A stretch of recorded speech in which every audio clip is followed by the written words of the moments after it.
Greetings, ladies and gents. Apologies that you have to put up with me this week. That was a fun fight. Is it devotion time again? Absolutely, Anbot. It is time for Devotion 81. Samuel was intent on giving the people one more reminder of how wrong they had been to ask for a king, and this time it would be a startling visual reminder. 1 Samuel 12:16. Now therefore stand and see this great thing which the Lord will do before your eyes. It is not wheat harvest today.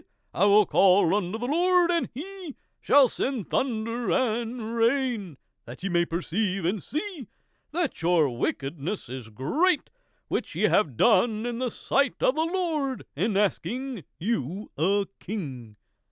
So Samuel called unto the Lord, and the Lord sent thunder and rain that day. And all the people greatly feared the Lord and Samuel. And all the people said unto Samuel, Pray for thy servants unto the Lord thy God, that we die not. For we have added unto all our sins this evil, to ask us a king. Rain was almost entirely unknown during the time of the wheat harvest. It simply did not happen much.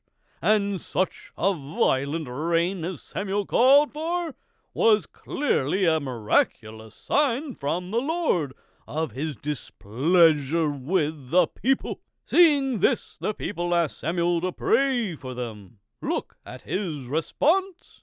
1 Samuel 12:23. Moreover, as for me, God forbid that I should sin against the Lord in ceasing to pray for you. But I will teach you the good and the right way. Samuel regarded it as a sin for him to stop praying for the people, no matter what they had done. He would continue to pray for them. Only in the book of Jeremiah do we ever find God commanding his man not to pray for the people. Do understand that there will rarely ever be a time when it is right to stop praying for people. It may be right to stop associating with them, or to stop helping them in some way. But do continue to pray. Great lesson, Sir Giles. Always pray.